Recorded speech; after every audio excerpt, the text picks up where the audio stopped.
Welcome students. Hope you all are doing well. Today we are going to discuss the 9th chapter.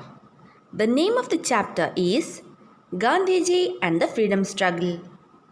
Students, we have discussed the moderate and extremist phases of the Indian national movement. The third phase of the national movement began with the arrival of Gandhiji.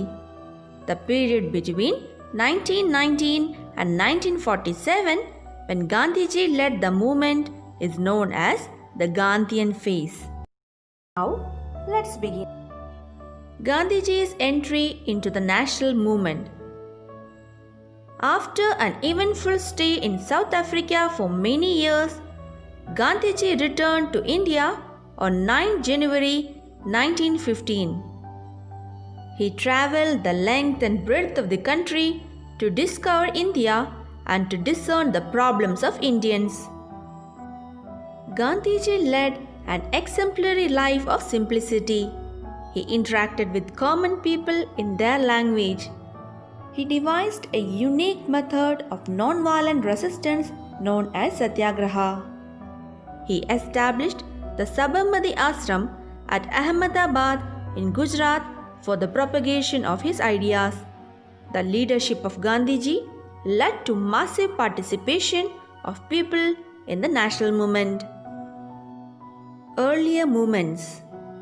The first strike led by Gandhiji in India was the Champaran Satyagraha in 1917. It was against the exploitation of the indigo farmers of Champaran in Bihar by the British planters. As a result, the British were compelled to adopt measures that brought relief to the farmers. In 1918, Gandhiji led another strike for the wage hike of cotton mill workers in Ahmedabad. It was the first hunger strike ever employed by Gandhiji in India. In the same year, Kheda in Gujarat was struck by a natural calamity and there was an immense crop failure. The peasants of Kheda appealed to the British government for the tax relaxation. The appeal was rejected by the authorities and Gandhiji called for a strike for non-payment of tax. The British authorities implemented several unjust laws that denied civil rights to the Indians. Among them, the Rowlatt Act triggered mass protests. The act authorized the government to arrest an Indian without any warrant, detain any Indian indefinitely without trial, conduct trials in special tribunals, deny the right of appeal petition. Peoples intensely opposed the act by organizing marches, hunger strikes, demonstrations, public meetings, and civil disobedience.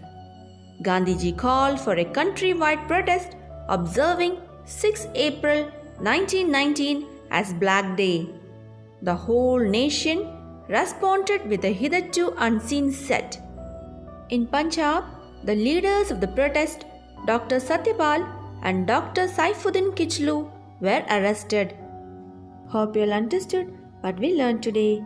We will meet in the next class with the rest of the chapter. Be happy. Thank you.